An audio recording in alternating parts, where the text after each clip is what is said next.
feküdni, aki egymást nem igazán szereti.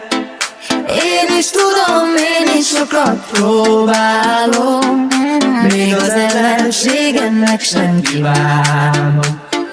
Én is tudom, én is sokat próbálom, még az ellenségemnek sem kívánom.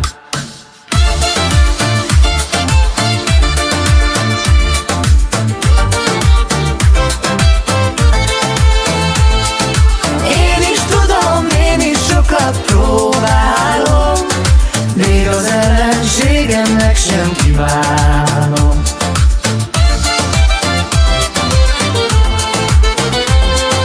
Még az ellenségemnek sem kívánom.